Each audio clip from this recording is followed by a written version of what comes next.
나는 한국에 아무런 연고가 없습니다 라고 하는 한국 사람 계십니까? 한국 사람들 중에서 나는 한국에 아무런 친척이나 뭐 내가 소유한 부동산이나 부모님이나 난 전혀 한국과는 전혀 연고가 없다고 생각하시는 한국 사람 계십니까? 아무도 없군요. 다 누군가 한국에 연고가 있죠. 그래서 한국에서 무슨 일이 일어나면 마음이 떨립니다. 부산 지역에 태풍이 왔다. 또 호남 지역에 가뭄이 들었다. 서울에 무슨 범죄가 심하다. 이런 얘기를 들을 때 우리 마음이 근심도 되고 걱정도 되고 그렇습니다. 웬고하니 우리는 한국에 연고가 있기 때문이죠. 그렇죠? 한국에 분명히 연고가 있습니다. 자, 그런데 예를 들어서 강산이는 나이가 좀 많이 들었고 강건이나 또 하늘이나 또 수인이나 걔들의 손자가 있다면, 걔들이 다 늙어서 이제는 하고 손자가 있다면 그 손자들에게도 혹시 한국에 연고가 있을까요?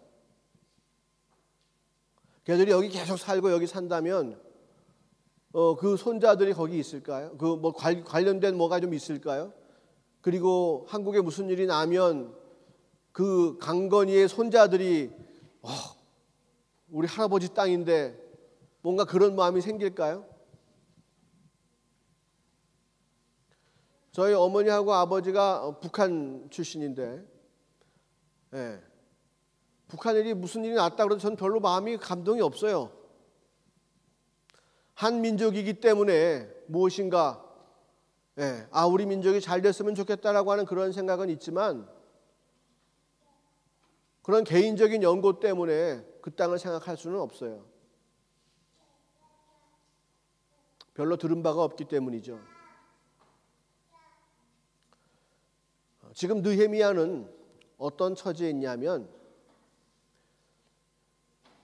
바벨론이라고 하는 나라를 하나님께서 들어쓰셔가지고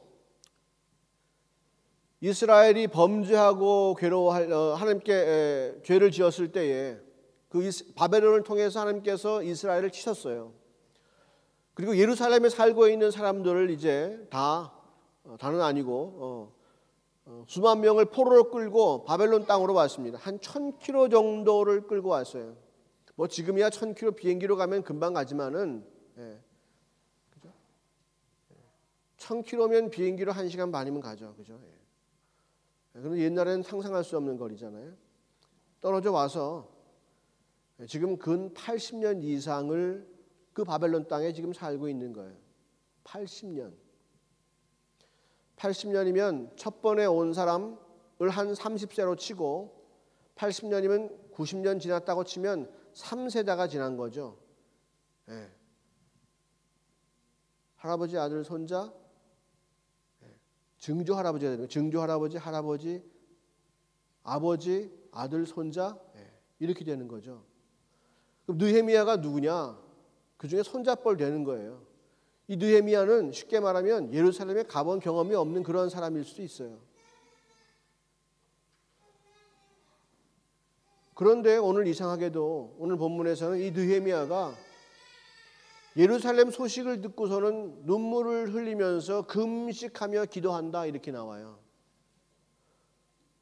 느헤미야가 예루살렘과 전혀 상관없을 수 있는 그 느헤미야가 눈물을 흘리면서 가슴 애통해하고 그리고 금식하며 기도한다.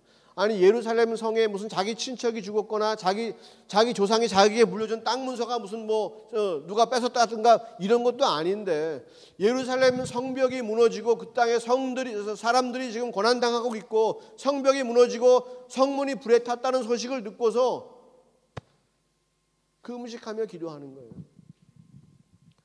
우리 중에 혹시 한국에 홍수 났다고 기도하신 분, 금식 기도하신 분 계세요? 한국에 홍수 났다고 눈물 흘리시면서 금식 기도하신 분 계세요? 네? 한국에 무슨 큰일이 나가지고 천안함 사건이나 이런 거 났을 때 눈물 흘리면서 금식 기도하신 분 계세요? 느헤미야에게는 왜 그런 마음이 생겼을까? 그 나라 가본 적도 없는, 그 땅을 밟은 적도 없는 느헤미야에게 왜 도대체 그런 마음이 생겼을까? 뭔가 제일 소중한 것이 있는 것처럼 예루살렘 땅에 하나님을 통해서 그 소식을 들었을 때 그는 정말로 금식하며 기도하고 눈물을 흘렸다고 얘기하고 있어요. 슬퍼하며 애통했다고 성경이 말하고 있습니다. 왜일까?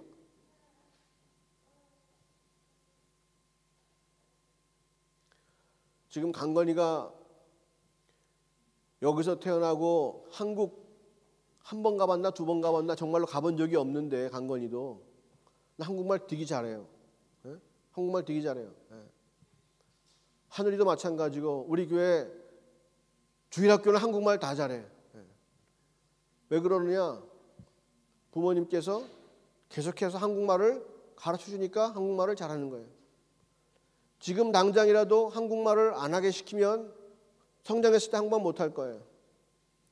근데 계속해서 한국말을 잘한단 말. 왜? 부모가 계속 얘기해 주니까. 강건이가 나중에 결혼해서 아들이나 딸을 낳는다고 칩시다. 이제 강건이가 그러면 한국말을 가르쳐 줘야 돼요. 그래야 그 강건이의 자식들이 한국말을 할 수가 있죠. 그래야 안 그래요? 네, 맞아요.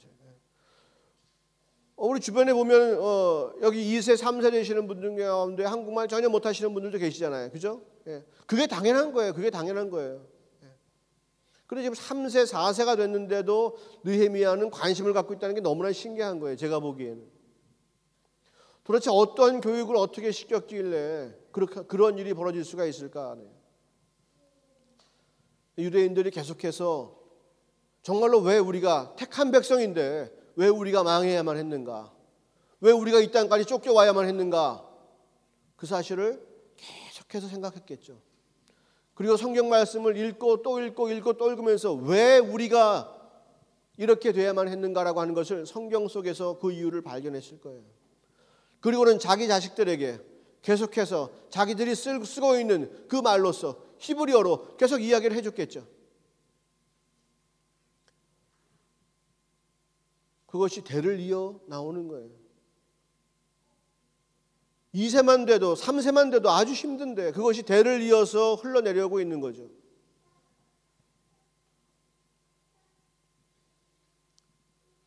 아마 이스라엘 예루살렘에 살고 있는 그 당시에 느헤미야 시절 때 살고 있는 그 사람보다 느헤미야가 더 슬퍼하는 것 같아요. 그 땅에 살고 있는 사람들은 뭐 어차피 망가진 거 뭐 망가지면 어떠냐? 누가 와서 나중에 다시 짓거나 말거나 이 정도 살면 됐지 뭘. 누가 쳐들어올 것도 아니고 우리는 뭐 페르시아가 도와주니까 이제는 우린 뭐 걱정 없겠지. 뭐. 어차피 성벽은 무너졌으니까 성문은 있으나 마나 한 거고 불에 타면 어떻겠느냐 말이야.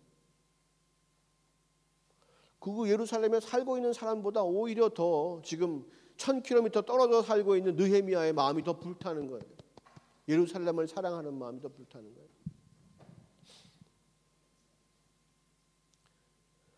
교육도 교육이지만 느헤미야가 자기에게 그러한 이야기들을 해주는 예루살렘에 대한 이야기, 예루살렘에 있던 성전에 관한 이야기, 그 성전에서 드려진 제사에 관한 이야기, 그 성전에서 읊어지던 주의 말씀에 관한 이야기를 자기 부모가 자기에게 해주었을 때에 그것을 귀하게 받아들이고 그것을 여겼다는 거예요. 믿었다는 거예요. 그리고 느헤미야가 자라면서 그것이 자기의 꿈이 되는 거죠. 그 사람들에 대한 자기의 관심, 그 땅에 대한 소망이 그에게 자라나기 시작하는 거예요. 누구와 함께? 여호와 하나님과 함께. 느헤미야의 동생 하난이라고 하는 사람이 예루살렘에 갔다가 와서 그 비통한 소식을 전하는 걸 봐서는 느헤미야나 그의 동생이나 둘 다 예루살렘에 대한 그러한 마음이 있던 게 확실해요. 그렇다면 누구에게 쓰럽겠느냐? 그의 부모가 그것을 이야기해 주지 않았으면 그들은 몰랐을 거예요. 할아버지가 그들에게 얘기해 주지 않았으면 몰랐을 거예요. 얘기해 준 사실을 그들이 온전히 믿지 않았으면 그들은 몰랐을 거예요. 아니 내가 지금 이 땅에서 지금 바벨론은 땅 시대를 지나면서 내가 어떻게 살아야 되지? 내가 지금 목숨을 연명하는 것이 얼마나 중요한데 내가 지금 이스라엘 걱정하게 생겼어. 할아버지 아버지는 무슨 얘기를 그렇게 하는 거야? 나도 나중에 전설 같은 이야기 뭐하러 찾고 하세요? 그만하세요. 나는 지금 바벨론 땅에서 살기 바쁘단 말이에요. 바벨론이 망하고 페르시아가 들어섰네. 아이고 이건 무슨 나라야? 난 이 나라에 맞춰서 어떻게 살아야 되지? 바벨론 때는 내가 이렇게 살면 됐었는데 이제 왕이 바뀌었으니까 난 이제 어떻게 살아야 되지? 어떻게 맞춰야 돼? 내가 어떤 옷을 입어야 되지? 무슨 생각을 해야 되지? 내가 누구에게 절해야 되지? 이런 생각들을 계속 하다 보면 그들에게 예루살렘은 먼 동네 이야기란 말이에요. 관심 없는 이야기란 말이에요. 그럼에도 불구하고 왕국이 바뀌고 바벨론에서 페르시아 왕으로 바뀌고 할지라도 느헤미야와 그의 형제들 가운데 예루살렘에 관한 생각은 절대로 변함이 없다. 오히려 예루살렘이 그들의 삶의 기준입니다. 예루살렘이 그들의 삶의 중심입니다. 이 땅에서 무슨 경기가 좋아지고 뭐 누가 쳐들어오고 별로 관심이 없어. 하지만 예루살렘 땅에서 무슨 일이 생겼다 그러면 이 사람들 마음은 떨리는 거야. 이 사람들의 삶의 중심이 거기가 있으니까.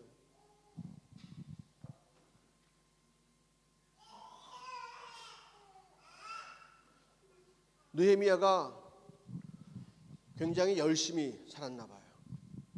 그는 술관원, 페르시아라고 하면 바이마가 아니잖아요, 그죠? 예. 바이마에서는 뭐 우리가 마음 먹으면 바이마 시장도 될 수 있을 것 같아. 근데 이건 페르시아잖아, 페르시아. 예? 그 근동 세계를 제패했던 페르시아. 근데 거기에 왕의 술관원이다라고 하는 거죠. 술관원이라고 해서 여러분 무시하지 마세요. 예? 술관원, 술만 맛봐주는 사람이 술관원 아니에요. 이 술에 독이 들었나 안 들어줬나 맛을 봐주는 사람, 그 사람이 술관원이 아니에요. 그렇게 하기 위해서는 어떻게 해야 돼? 왕으로부터 절대적인 신뢰를 얻어야 되지.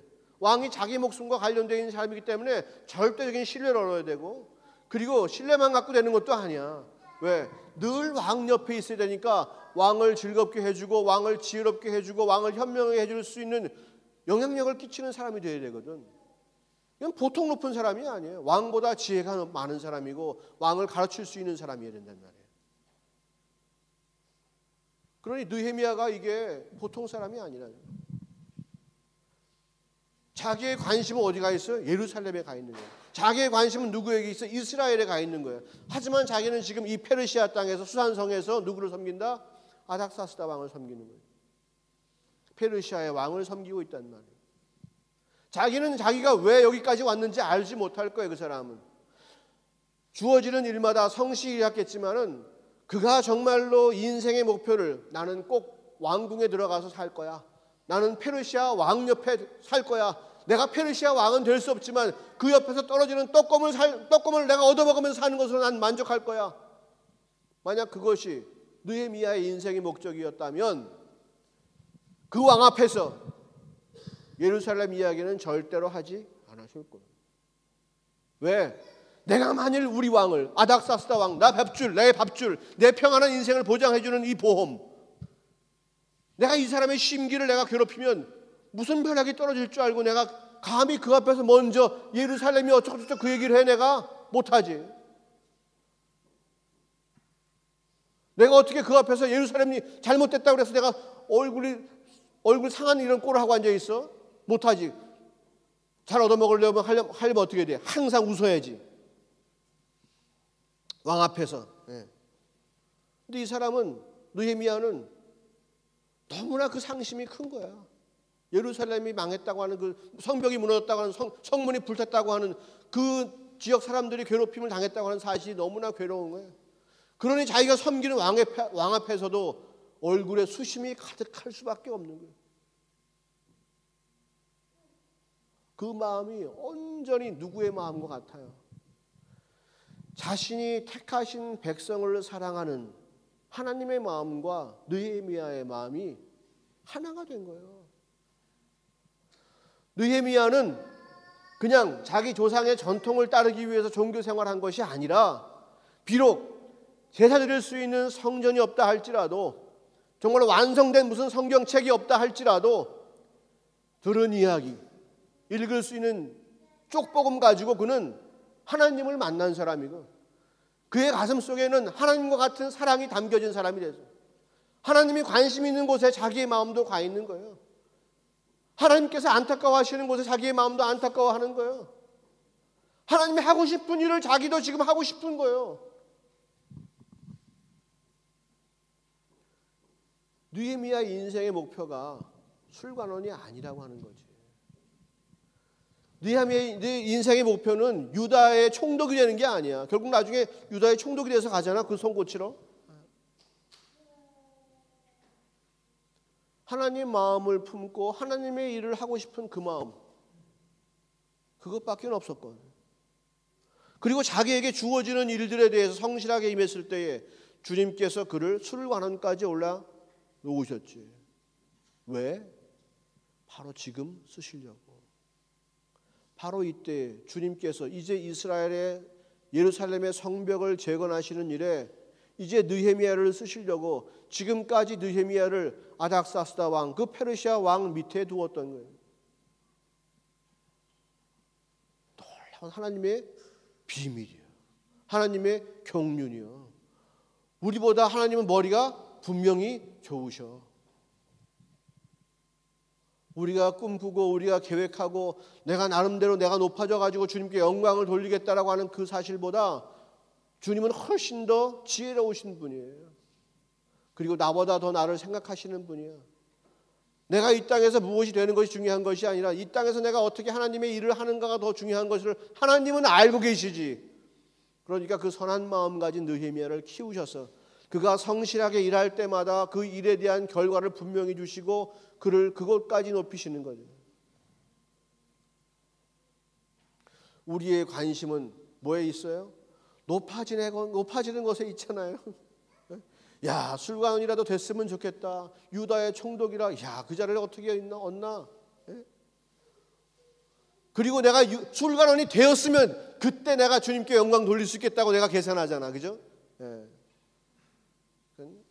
아니라고 하는, 순서가 바뀐 거죠. 순서가 바뀐 거예요.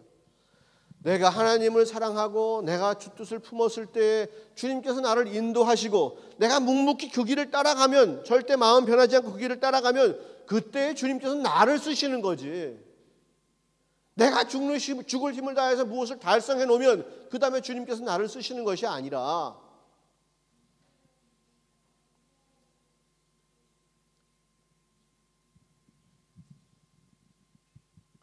느헤미야처럼 아무런 근거가 없어도 듣는 이야기로 하나님을 사랑하고 하나님을 믿을 수 있는 사람, 그리고 하나님이 생각하는 것으로 온 인생에 초점을 맞출 수 있는 사람, 그의 중심 가운데 술과는 자리가 있는 것이 아니고 그의 중심 가운데 세상의 평강과 안락이 있는 것이 아니라 그의 중심 가운데 뭐가 있다?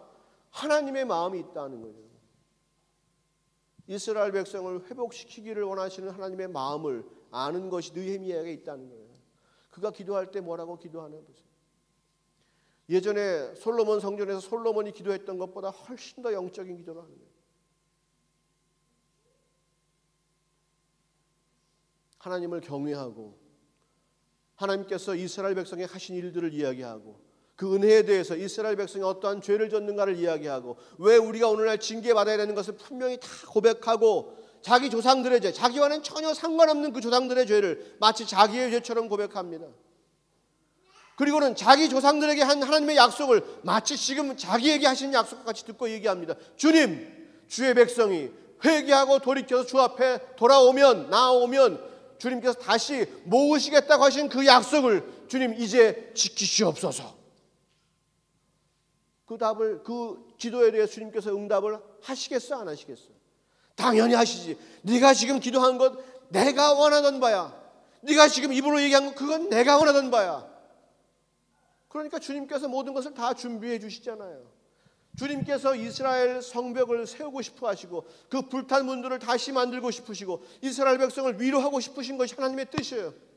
그런데 지금 누구도 그 마음 가지고 기도하는 사람이 없었는데 느헤미야가 역시나 주님을 실망시키지 않고 계속해서 그렇게 믿음 가지고 기도하더니 끝까지 내가 이 술관원 자리라도 다 주님께 내어놓을 테니 주님께서 나를 써서 저 성벽을 재건케 하시옵소서라고 말씀해요. 내가 지금까지 번 돈, 술관원으로서 내가 얻은 모든 명예와 지위를 다 버린다 할지라도, 다 성벽을 짓는 일에 투자한다 할지라도 나는 그 일을 꼭 하고 싶습니다라고. 그럴 때 주님께서 가만히 안 계시고 길을 열어주신다. 아닥사스다 왕을 사용하셔서 그의 입술을 열으셔. 아닥사스다 왕이 입술을 열어. 느헤미야가 먼저 가서 아닥사스다 왕이여 나 좀 살려주세요. 내가 지금 이런 꿈이 있는데 내가 좀 가야겠습니다. 이런 게 아니야. 아닥사스다 왕이 먼저 입을 열어. 너 얼굴에 왜 근심이 있느냐. 느헤미야는 그냥 이야기를 했어요. 그랬더니 왕이 그래 필요한 도구 다 가져가고 필요한 증서가 필요하면 다 도장 찍어줄게. 다 가져가. 일꾼이 필요하면 일꾼도 가져가. 주님께서 예비하신 것이지. 주님께서 예비하신 것이에요. 그리고 너를 내가 유대 총독으로 임명할 테니까 갔다가 다시 와. 너가 가서 그 일 마치고 다시 돌아오면 내가 또 내 옆에 둘 거야. 어떠한 걱정을 할 필요가 없이 가서 주님께서 맡겨주신 그 일, 자기가 그렇게 하고 싶은 일, 그 일을 하고 돌아오면 되는 거예요. 그 사람 가운 그 느헤미야가 예루살렘을 향해서 걸어가고 예루살렘에서 그 성벽을 쌓는 일을 감당할 때에 그에게 믿음이 없었을까요? 나를 술관원 만드신 분은 주님이시오. 그 만드신 이유가 바로 저 무너진 성벽을 쌓는 데 있는 것이니 내가 무엇을 망설이리요? 내가 무엇을 주저하리요? 내가 무엇을 두려워하리요? 믿음으로 살 수 있는 거잖아요. 그런데 중요한 것이 뭐예요? 느헤미야처럼 우리가 하나님의 일을 구해야죠. 느헤미야처럼 하나님의 일에 관심이 있어야죠. 내가 술관원이 되겠다고 마음먹는 것이 아니고 내가 어떻게 하면 좀 더 높아질까? 내가 어떻게 하면 왕의 비율을 맞출까? 이것이 문제가 아니고 내가 어떻게 하면 하나님의 마음을 내가 더 알아줄까? 여기에 내 인생의 초점이 있어야죠. 내가 눈치를 보려면 이 땅에 썩어질 인간의 눈치를 보는 것이 아니고 하나님의 눈치를 봐야죠.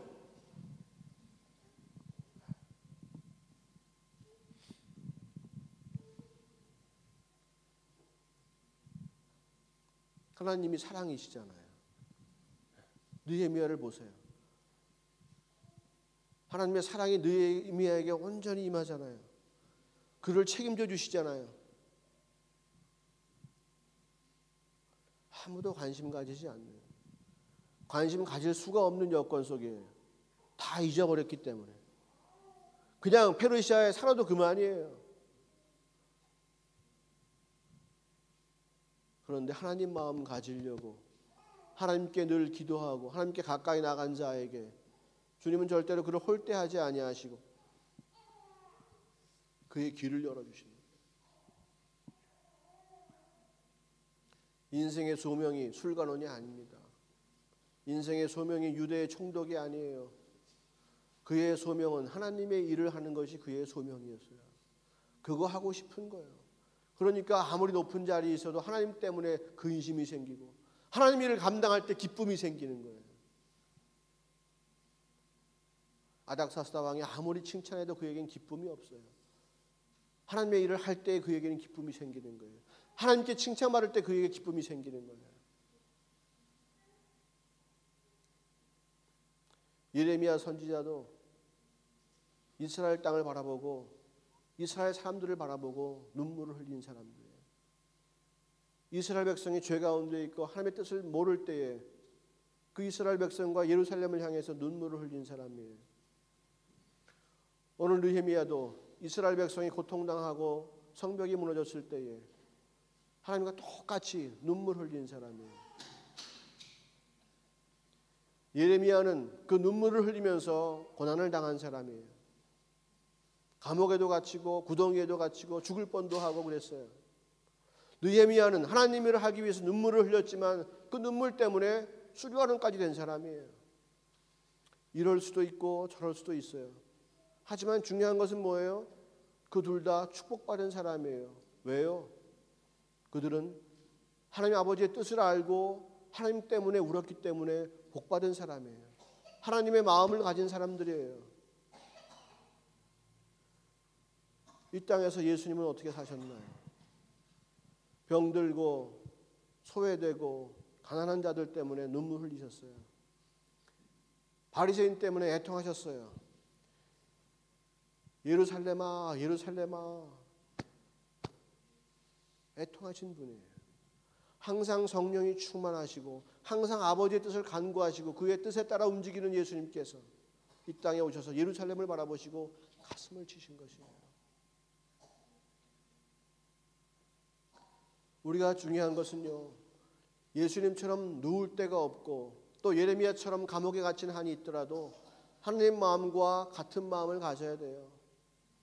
내가 하나님 마음과 같은 마음이 아니면 내가 느헤미야처럼 술관원이 되거나 어느 땅에 총독이 돼도 아무런 그건 유익이 없는 거예요. 여러분, 어떤 목사가 게을러서 그저 성도 10명 데리고 평생 목회한다고 칩시다. 나는 성도 10명이면 충분해. 저중에 8명이 11조 하니까 난 먹고 살 수 있고 그냥 뭐 전도 안 해도 난 10명이면 괜찮아. 그가 게을러서 그렇다면 그는 정말로 혼나야죠. 하지만 반대로 10,000명, 20,000명 교회를 하더라도 자기가 욕심 때문에, 야망 때문에 그러한 일을 감당한다면 그 사람 역시 하나님께 똑같이 꾸중 들어야 할 것입니다. 왜? 주의 마음이 아니니까. 주의 마음이 아니니까. 하지만 10명을 목회하더라도 주님 마음과 같은 마음이면 누가 뭐라 그래도 상관없는 거예요. 내가 10,000명, 20,000명 성도들의 목회를 하고 내가 정말로 남들 보기에 엄청난 교회를 지을 수밖에 없는 상황이 있다 할지라도 주님께서 하라고 하시고 내가 그것을 하면 아무런 문제가 없는 거예요. 사람들이 뭐라고 비난하고 무슨 윤리적으로 맞지 않고 뭐라고 얘기해도 소용없는 거예요. 왜? 하나님께서 하라고 하셨으니까. 내가 겉으로 보기에 믿는 척하는 거, 내가 겉으로 보기에 뭐가 되는 척하는 거, 그것은 아무것도 아니에요. 내가 정말로 중심에서 내가 진심으로 하나님을 사랑하고 하나님의 일을 생각하는 마음이 내게 있어야죠. 그것이 있으면 우리는 어떠한 형편 가운데 처하더라도 우리는 그때가 바로 천국인 것이에요. 그 형편 갖고 여러분을 판단하지 마세요. 하나님은 그거 갖고 우리의 형편 갖고 판단하시는 분이 아니에요. 하나님은 우리의 중심을 보시는 분이에요. 내가 하나님을 아느냐, 내가 하나님을 생각하느냐, 내가 전통과 교리와 뭔가 지금까지 내가 해오던 습관을 생각하느냐, 아니면 주님께서 나에게 하시는 말씀을 내가 온전히 받아들이느냐. 우리가 온전히 믿음 가운데로 나가면요, 이 땅의 왕을 이길 수 있어요. 이 땅의 왕을 내가 사용할 수 있다니까요. 사회적으로 볼 땐 내가 그 밑에 있다 할지라도 내가 그 사람을 사용할 수 있어요. 왜? 주님께서 그 사람을 사용하시니까. 보세요. 느헤미야가 아닥사스다 왕을 사용하잖아요. 뭐 하는데? 자기 꿈을 이루는데. 이스라엘 성벽 쌓는 일을 하는데 자기 꿈을 이루는데 아닥사스다 왕을 사용하잖아요. 야곱이 바로 왕한테 갔어요. 아이고, 이 늙은이 참 그동안 고생 많이 하고 살았습니다. 뭔가 겸손한 것 같지만 주님께서 인도하셔서 오셨기 때문에 바로가 그를 도와주잖아요. 그들의 70명의 식구들이 온전히 잘 살 수 있도록 도와주잖아요. 우리가 지레 세상 왕에게 손 벌리고 어떻게 하면 세상 왕에게 잘 보일까, 이거 생각할 때 주님은 눈물 흘리세요. 내가 너에게 해준 것이 무엇이냐? 내가 너를 위해서 준비 안 한 것이 있더냐? 내가 너를 위해서 예비하지 않은 것이 있더냐? 내가 너를 위해서 준 것이 얼마나 많은데 넌 아직도 왜 내 마음을 그렇게 알지 못하느냐?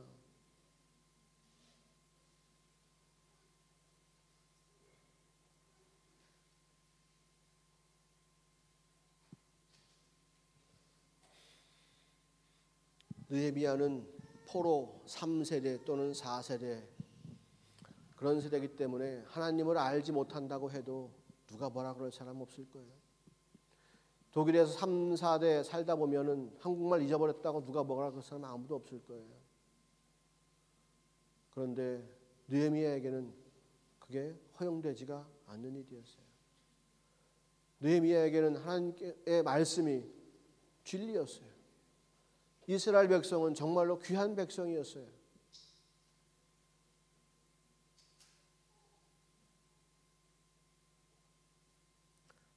우리가 하나님에 대해서 더 알아가기를 소원합니다. 우리를 사랑하시고 우리를 위해서 모든 것을 예비하신 주님의 놀라운 은혜와 자비를 깨닫기를 소원합니다. 주님은 우리 모두를 사랑하시고 우리 모두를 통해서 이 땅 가운데 일하시기를 소원하십니다. 우리 가운데 정말로 한 사람이라도 주님의 마음을 아는 사람이, 그 사람이 리더가 될 것입니다. 그 사람이 문을 열고 나갈 때 우리는 따라갈 수 있습니다. 누구든지 온전히 주의 음성을 듣고 누구든지 온전히 주님과 같은 마음이 된 자들은 손을 들고 이야기합시다. 그리고 다 같이 우리가 그 길로 나아갑시다.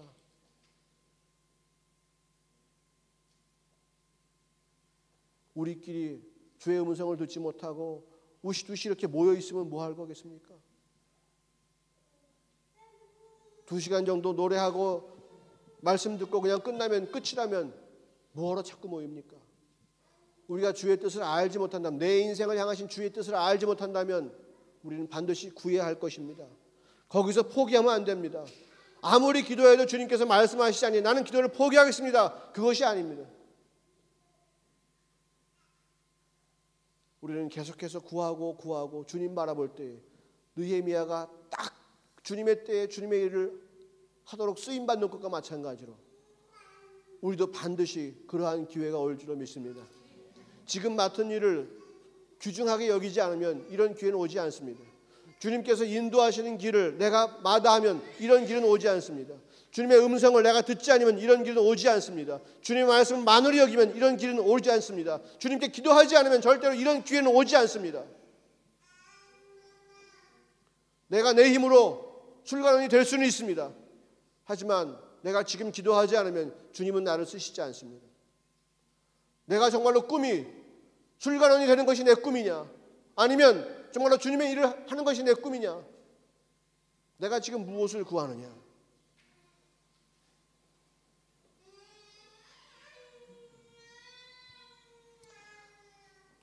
우리는 종의 영을 받지 아니하고 양자의 영을 받았다고 이야기합니다. 예수 그리스도의 피의 공로로 말미암아서 우리는 종의 신분에서 이제 아들의 신분으로 온전히 옮겨갔다고 얘기합니다. 종의 신분은 어떠한 것입니까? 주인을 사랑하지 않습니다. 주인이 얼마나 많은 이윤을 남기는지 상관없습니다. 자기는 자기에게 맡겨준 일하고 먹고 사는 것으로 끝입니다. 농사가 안 돼도 손 벌리는 것이 종입니다. 농사가 잘 돼도 손 벌리는 것이 종입니다. 하지만 아들은 그렇지 않죠. 아들은 아버지의 일이 잘 되기를 바라요. 아버지가 기뻐했으면 좋겠어요. 아버지가 슬퍼하는 일을 아들도 슬퍼합니다.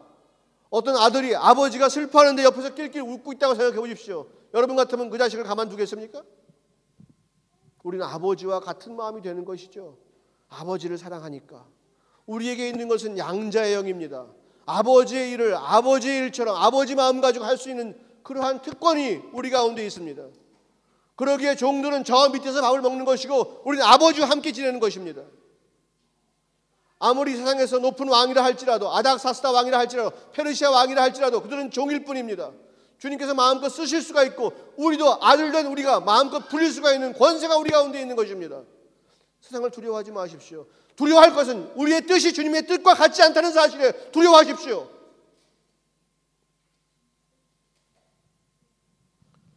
주님께서 우리를 위해서 예비하신 큰 복이 있는데, 큰 복이 있는데, 우리를 위해서 큰 일을 하시려고 하는데, 우리 가운데 누구도 이 교회에 주어진 소명과 사명에 대해서 감각이 없다면, 십자가 지고 독일을 섬기자라고 하는 이 말에 대해서 내 마음이 울리지 않는다면, 그저 학교 가서 뭐가 잘 되면 기분 좋고 학교 가서 뭐가 안 되면 기분 나쁘고, 노래 한번 잘 되면 기분 좋고 노래 한번 안 되면 기분 나쁘고, 그러한 인생 살 것이 아니라 정말로 하나님 때문에 내가 움직여지고, 하나님 때문에 내가 사모가 되고, 하나님 때문에 내가 정말로 믿음이 생기고, 하나님 때문에 내가 가운데 사랑이 더 커져가고, 하나님 때문에 내 마음이 더 커지고 더 넓어져서 이 땅의 불쌍한 영혼들을 하나님께서 챙기시는 것처럼 내가 그렇게 챙길 수 있는 마음이 생긴다면, 우리가 그것을 소망하고 그것을 바란다면 이 땅에서 왜 우리를 통하여 주의 뜻이 이루어지지 않겠습니까? 사모하는 자가 은혜 받을 줄로 믿습니다. 구하는 자가 얻을 줄로 믿습니다. 찾는 자에게 주님 반드시 주신다고 말씀하셨습니다. 두드리라고 말씀하셨습니다. 너무나 먼 시간을, 먼 세월, 많은 세월을 우리가 헛걸음질 하지 맙시다. 더 이상 이제 더 이상 나가지 맙시다. 여기서 멈춰서고, 그리고 주의 음성을 들읍시다. 그리고 순종하고, 그리고 은혜 받읍시다. 주님은 은혜가 무한하신 분이요, 변치 않는 은혜를 갖고 계신 분이요, 완전한 은혜의 소유자이십니다.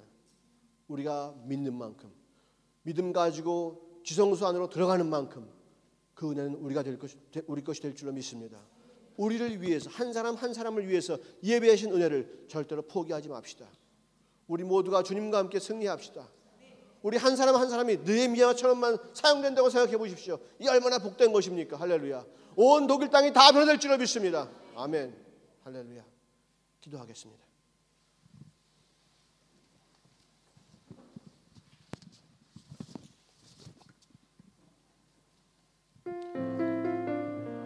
우리 자신을 한번 돌아봅시다. 나는 술관원이 되기 위해서 몸부림쳤습니까? 아니, 그러고 있습니까? 아니면 정말로 나의 관심은 주의 일에 있습니까? 내가 복받는 것은 어떠한 것입니까? 주님, 내가 원하는 소원이 이루어지는 것입니까? 아니면 정말로 내가 꿈꿀 수도 없는 주의 일이 나를 통해서 이루어지는 것입니까? 내가 구하는 은혜는 땅에 있는 것입니까? 썩을 것입니까? 아니면 정말로 썩지 않은 하늘에 있는 것입니까? 이 땅의 이력서 한 줄 때문에 내가 기뻐하고 슬퍼해야 합니까? 내 주머니에 돌아오는 인류로 하나 때문에 내가 기뻐하고 슬퍼해야 합니까?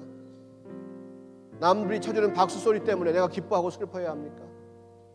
주님, 나는 더 이상 세상의 것에 움직이지 않습니다. 아무리 아닥사스다 왕이 나를 노려보고 나를 협박하고 또는 나를 유혹한다 할지라도 나는 절대로 넘어가지 않겠습니다. 나는 주님만 바라보겠습니다. 나를 사랑하사 이 땅 가운데 오셔서 나를 아들 삼아주신 분, 죄에 묶여 종노릇하고 사막에 눌려서 두려워하던 우리를 해방시켜 주시고 자유케 하시고 그 모든 죄를 씻어주시고 우리를 아들 삼아주신 분, 나는 이제 하나님의 마음 가지고 살기를 소원합니다. 주님이 슬퍼하는 것 슬퍼하고 기뻐하는 것 기뻐하고 주님께서 하시고자 하는 그 일을 내가 감당하기를 원합니다. 나에게 그 마음을 부어 주시옵소서. 성령님 오시옵소서. 성령님 일하여 주시옵소서. 나를 부려 주시옵소서. 우리 가운데 온전한 하나님의 영광이 충만하기를 소원합니다. 우리 모두가 주께 나아갑니다. 우리를 받아 주시옵소서. 한 사람도 그냥 가지 않게 하옵시고 주님 은혜 받고 가게 하옵소서. 우리가 모두 결단합니다. 주님의 일을 감당하기로 결단합니다. 주님, 놀라운 은혜로 채워 주옵소서. 지금까지 구하던 것들은 다 정말로 쓰레기와 같이 여기게 하옵시고 오직 하늘의 것, 신령한 것, 귀한 것을 구하는 우리가 되게 하여 주시옵소서. 이 땅의 사람들은 모두 그것을 정말로 가치 없는 것이라고 여기지만, 멸시하지만 아닙니다. 우리는 그 가운데 정말로 가장 좋은 진주를 발견하였습니다. 우리는 이 땅 가운데서 천국을 발견한 자들입니다. 할렐루야. 주를 찬양합니다. 어떻게 살아야 할지 주님 지혜를 주신 것 감사합니다. 더 이상 노예처럼 살지 않게 하옵소서. 더 이상 구질구질하게 살지 않게 하옵소서. 더 이상 복잡하게 살지 않게 하옵소서. 주님 말씀 붙잡고 담대하게 살아가게 하옵소서. 믿음 가지고 승리하게 하옵소서. 주님만을 찬양하게 하옵소서. 할렐루야. 감사합니다. 모든 말씀 예수님의 이름으로 기도하였습니다. 할렐루야.